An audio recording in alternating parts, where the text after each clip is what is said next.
mengisahkan kisah Zakaria dan kisah-kisah yang lain, bagaimana mereka dapetin keajaiban dengan cara diam. Ini yang kita coba pengen rubah sedikit persepsi kita. Nggak selalu bela diri dengan ngomong, kadang kita bela diri itu dengan diam. Nggak selalu kita dapetin keajaiban itu dengan hanya mengandalkan manusia, tapi justru kita dapetin keajaiban saat kita mengandalkan Allah Subhanahu wa Ta'ala. Itu tuh dahsyat. Yang kedua, sekarang setelah Nabi Zakaria dapat keajaiban anak yang soleh banget, sampai Allah kisahkan di ayat 13 gimana solehnya dia, 14, 15 dan seterusnya. Sekarang kita baca kisah kedua, yaitu kisah Sayyidah Maryam, yaitu ada di ayat 26. Petikannya ada di, cuplikannya ada di ayat 26. Kalau kisah Maryam mah dimulai dari ayat 16 ya. Tapi yang masalah diam itu ada di ayat 26, 27, 28, dan 29. Dan maka makan dan minumlah dan bersenang hatilah engkau wahai Maryam. Dan jika engkau bertemu dengan seseorang, katakanlah sesungguhnya saya telah berazam untuk berpuasa pada hari ini dan saya tidak akan berbicara dengan manusia pada hari ini. Lalu Maryam pun datang kepada kaumnya sambil menggendong bayinya. Kaumnya berkata, wahai Maryam, engkau datang kepada kami dengan membawa, kalau bahasa kita tuh pembawa apa istilahnya, sial, apa ya, dengan membawa keburukan. Jadi kayak dianggap pembawa kesialan. Wahai saudari Harun, sesungguhnya ayahmu bukanlah seorang yang nista ataupun pendosa, dan begitu juga dengan ibumu bukanlah perempuan yang hina. Lalu Maryam memberi isyarat, fa'asyarat ilaih, memberi isyarat dengan menunjuk ke arah bayinya. Lalu mereka berkata, bagaimana kami akan berbicara dengan seorang bayi yang masih digendong oleh ibunya, maksudnya masih terlalu kecil. Ini adalah cuplikan adegan Maryam ketika baru pulang kampung. Jadi ceritanya di ayat sebelumnya, ketika kandungan Maryam semakin besar dan nggak bisa disembunyikan dari penglihatan manusia, Maryam pun pergi menjauh ke sebuah tempat yang tidak ada siapa-siapa. Fahamalathu fantabadat bihi makanan qasiyya. Dia menjauh, mengucilkan diri ke tempat yang nggak dilihat oleh siapa-siapa sampai melahirkan. Jadi kurang lebih sekitar 3 bulan 4 bulan Maryam nggak ada di Al-Quds, nggak ada di di Masjid Al-Aqsa dan sekitarnya. Dia pergi mengasingkan dirinya supaya tidak ada yang menghujat Maryam karena ngelihat perutnya sudah semakin besar dan dia nggak punya suami. Setelah melahirkan, akhirnya Allah perintahkan Maryam untuk pulang. Setelah Allah ngasih makan, minum dan kebahagiaan buat Maryam, fakuli washrobi wa qarri aina, dengan adegan korma yang menjatuhkan buah-buah rutop dan seterusnya, pulanglah Maryam. Nah, Maryam tahu ketika dia pulang dengan membawa bayi, dia pasti akan dihujat, dicela, dicaci maki, dibully oleh kaumnya. Lalu Allah memberi kepada Maryam bekal. Gimana cara ngadepin yang kayak gitu-gitu? Kata Allah, kalau kamu ketemu manusia, ketemu orang-orang, ketemu kaummu, bilang ke mereka, saya tidak berdebat hari ini. Saya nggak akan berdebat. Jadi dia tetap bisa ngomong. Tapi dia bilang, saya nggak akan berdebat. Saya nggak akan bicara dengan siapapun hari ini karena saya sudah bernazar untuk diam. Bilang kayak gitu kepada kaummu. Maka fa'atat bihi qaumaha tahmiluh. Maka datanglah Maryam kepada Al-Quds, kepada kota Al-Quds dengan membawa bayinya yang digendong. Datang. Baru dari ujung kota kelihatan Maryam, muncullah orang-orang Bani Israel semuanya rame di pasar-pasar mereka, semuanya menghadang Maryam. Maryam tiba-tiba dihadang di gerbang kota Al-Quds. Gak boleh masuk kota Al-Quds. Tadinya ada yang satu orang lihat, Maryam, langsung dia datang ke kota, dia umumkan ke semua orang, wahai Bani Israel, perempuan yang hina yang kita cari-cari sekarang sudah datang membawa bayi haramnya, membawa bayi selingkuhnya, membawa bayi hasil zinanya. Akhirnya orang-orang yang ada di Masjid Al-Aqsa, yang ada di rumah-rumah, yang ada di pasar, semuanya berkumpul di depan gerbang kota, menghalang Maryam masuk. Kebayang gak perasaan Maryam? Padahal dia itu lahir di situ, dia beribadah di situ, ayahnya orang situ, ulama pula, pamannya Nabi pula di situ, tapi dia sekarang dihadang oleh semua penduduk Al-Aqsa, penduduk Al-Quds, Bani Israel. Ketika Maryam mendekat, mereka mengatakan, "Ya Maryam, laqad ji'ti syai'an fariya." Ini bahasa Al-Quran. Kalau aslinya lebih tercela daripada ini, karena ini bahasa Al-Quran yang tinggi, Allah menggunakan bahasa simbolik saja. Yang terjadi, mereka mencela Maryam. Mereka bilang, "Maryam, kamu pembawa sial. Maryam, kamu perempuan hina. Maryam, kamu tukang zina. Maryam, kamu selingkuh. Maryam, kamu ternyata pelakor, segala macam." Kebayang nggak seorang perempuan yang mulia dituduh dengan kata-kata kayak gini?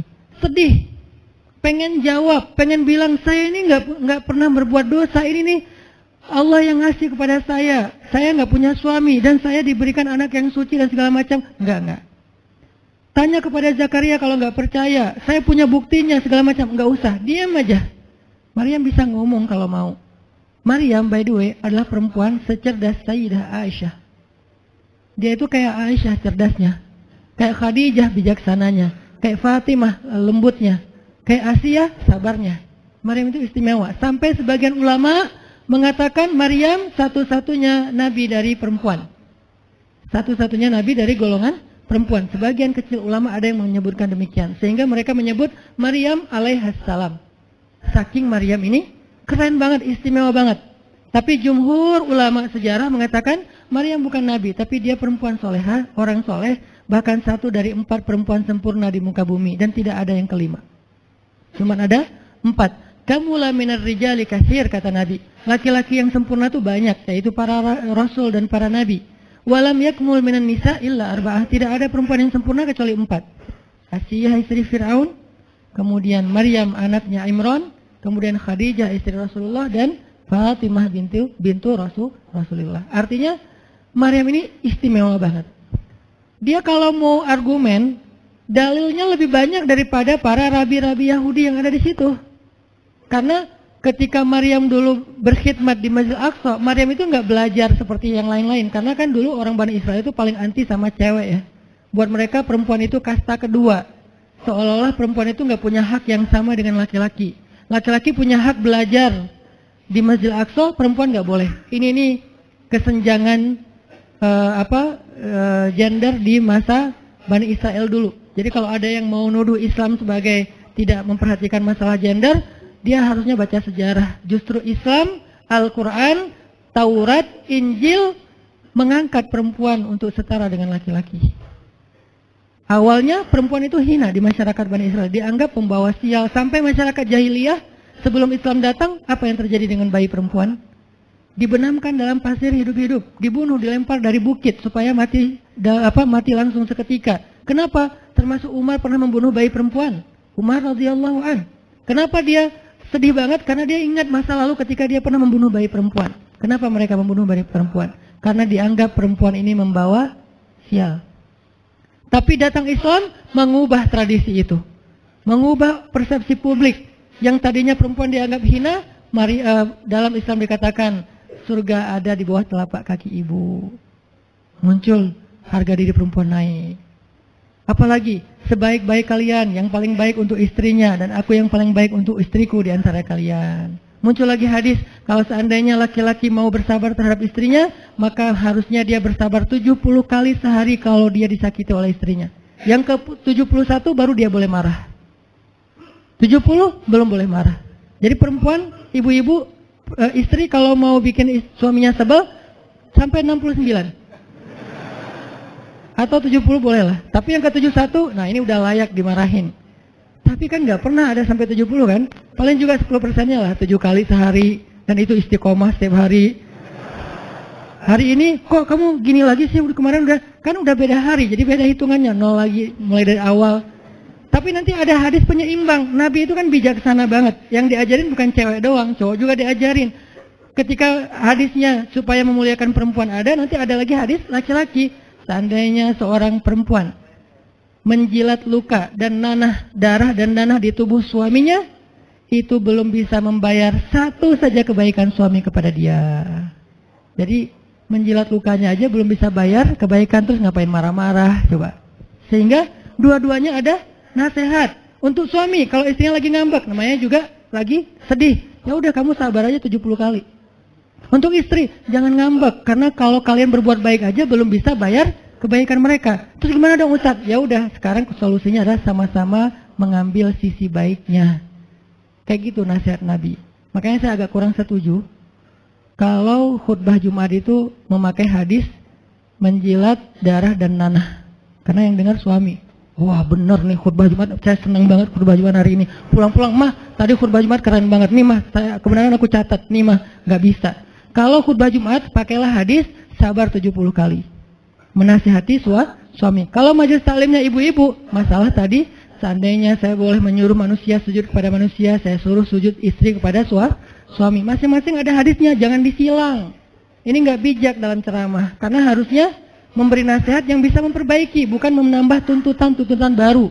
Wah benar nih, kalau suami saya dengar, untung harusnya suami saya datang. Ustadz boleh nggak acara selamatan di rumah saya nanti temanya ini gitu. Kalau perlu ngundang ustadz yang dia kenal, request dulu untuk ngemojokin pasangan. Ini nggak bijak. Balik lagi ke cerita tadi, Maryam tuh pinter banget, cerdas banget. Dari kecil dia udah hafal Taurat. Ibarat anak sekarang hafal Quran. Dan lebih sulit ngafal Taurat daripada Quran. Kenapa?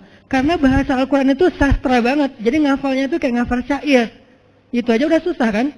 Kebayang gak ngafal Taurat? Lebih sulit lagi tuh. Dan Maryam dari usia di bawah 5 tahun udah khatam Taurat. Udah tahu tafsir Taurat. Usia 7 tahun. Bahkan saking keren dan pinternya Maryam, kadang-kadang ketika Maryam ngobrolin tentang Taurat sama Zakaria, itu Zakaria sampai geleng-geleng kepala. Maryam, gitu maksudnya? Sampai nanya ke Maryam. Gitu om maksudnya. Maryam ngomongnya ke Zakaria udah kayak ngajar gitu. Saking pinternya Maryam. Jadi hadis-hadis Zakaria Maryam hafal. Kan para anbiya itu punya hadis kan. Hadis Zakaria dihafal oleh Maryam. Tauratnya Musa dihafal oleh Maryam. Kebijaksanaan para nabi dihafal oleh Maryam. Dia dari usia 10 tahun itu udah jadi ulama besar Maryam. Artinya kalau misalnya orang mau berargumen dengan Maryam, dia punya banyak bahan. Dia punya banyak narasi. Dia lagian Maryam itu pintar ngomong. Tapi Maryam diam.